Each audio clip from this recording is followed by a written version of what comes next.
Hey there, welcome to Synth Seeker. My name's Luke. Welcome to the first video of 2022, new studio. And today what we're looking at is low frequency oscillators, specifically the slowest ones you can find, okay, and what you can do with that. So let's get started. So what I've got here is a quick set. I'm going to do this in Ableton. I'm going to do it in the box today. And I've got Pigments synthesizer here from Arturia. And I'm using Pigments because it has really great visualization of its LFOs and things like that. And so you can follow along. If you don't have Pigments, use whatever you want. The concepts I'm going to show you will apply. Now, people use LFOs all the time. I'm sure you're super familiar with them. One thing you may not have tried yet, though, is to see how slow your LFO can go, right? People get real jazzed about audio rate modulation. They're like, oh yeah, I can have my modulation signals modulate some target at audio rates, which is cool, and it sounds good. You do interesting FM-like sort of sideband tones and things like that in there. But what people kind of forget sometimes, and especially this is applicable for Berlin School, is slower sometimes is better. And if you can get an LFO that goes, takes many seconds, multiple seconds to do its cycle at its slowest rate, or even better, minutes or maybe hours, or potentially there are a few, I've seen some Eurorack modules out there whose LFO cycle is measured in days, which maybe, I'm not going to say that's overkill. That might be appropriate for what you're doing.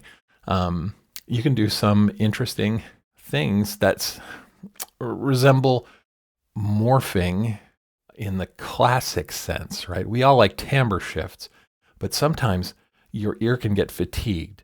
I'm going to give you a quick example here, okay? I'm going to play a note, and as you can see here, this wavetable is being modulated by LFO1. Okay, so we're sweeping through the wavetable. Now, it's fairly slow. What are we, about 2/100ths of a hertz, okay? I'm going to turn this up.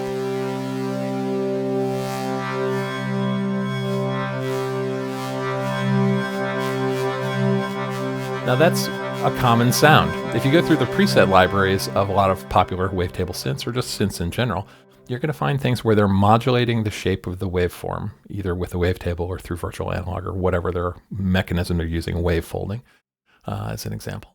They're going to be modulating that with an LFO, but they tend to do it kind of on the quick side, right? And when people get into audio rate modulation, they're like, oh yeah, we can go really fast.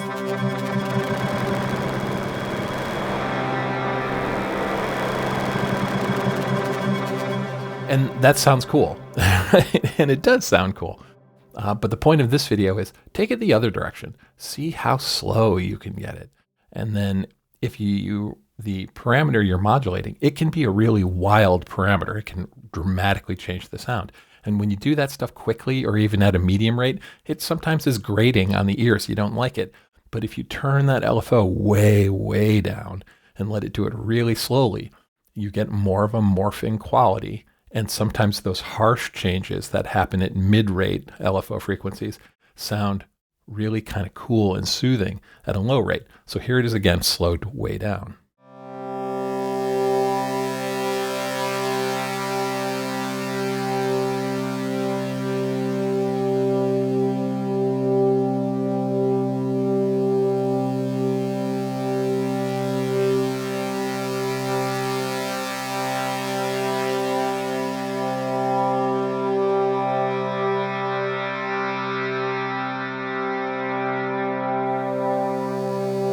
I promise I'm only going to cycle it once. Hang in there.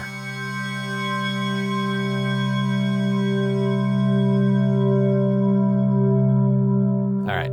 Now, so that's going really slow. And maybe that sounds boring to you. To me, that sounds interesting to my ear. That slow change over time is what I like. And I've augmented it by adding some delay. I've got, again, a big old sort of tape reverb delay and a black hole style reverb. I'm using... what is this today? This is EOS 2 from Audio Damage, actually. It's an older plugin, but it's a really nice reverb. And I think I'm using a variant. I've tweaked the preset called This Buddha's For You on that one, right?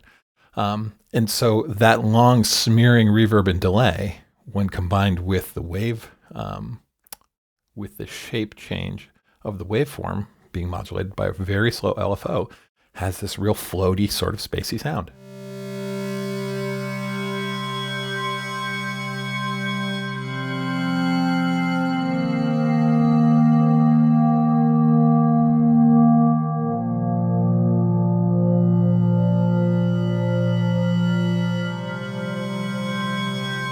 Right?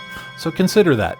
Try, when you're modulating things with your LFO, sometimes you've got that LFO on that sort of mid speed. And when you're looking to see what parameters you want to modulate with that LFO at the mid rate, you'll pick parameters that are like, no, that doesn't sound good. It's too harsh. Well, before you move on to another parameter, crank that LFO speed way, way down and see what it sounds like when you're at, 200ths of a hertz, when it takes 5 minutes for the cycle to finish, and see what happens. If you're working in the Berlin space or in the drone space, this may be more up your alley. So do give it a shot. Now, if you want to add a little more excitement, for lack of a better word, more interest to your ear, I wouldn't necessarily change this patch. I'd layer something else on top of it, right? So while this is playing, right, I'll go get another instrument that is more rhythmically active, like a bass ostinato here, and just sort of let that drive the excitement of the piece as this is playing.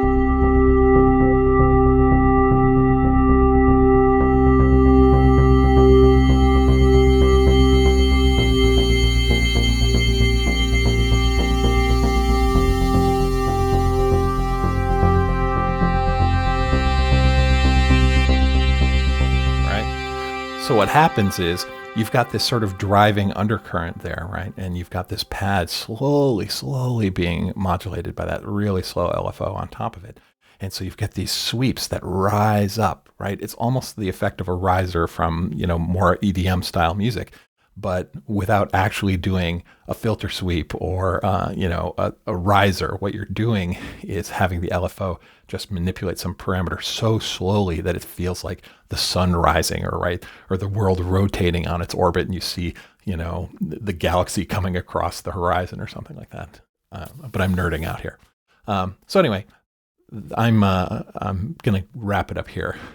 The takeaway from this video is, when you're playing with your LFOs or envelopes or any modulation source, and you're deciding what parameter you're going to modulate with that, when you're doing that, try that mid-rate LFO, sure. Try audio rate modulation, absolutely. But don't forget to try the super slow stuff. Crank it as far down as you can and listen to a 3-minute cycle of that, that wavetable or that waveform being folded, and see if it moves you. And if it's a useful sort of bed, if it's a cloud you can float on for a while, then put something else under it that drives it a little bit. And then, I've got some rhythm here I'll throw in at the end. But hey, that's a quickie. We'll see how it goes. I'll continue doing this series as I come up with these little modulation textures while I'm working on my music. I'll pull it out. I'll show it to you guys, take it apart, and you can try it. So that's about it. Thanks for your time. And you've been watching Synth Seeker. Have a great day.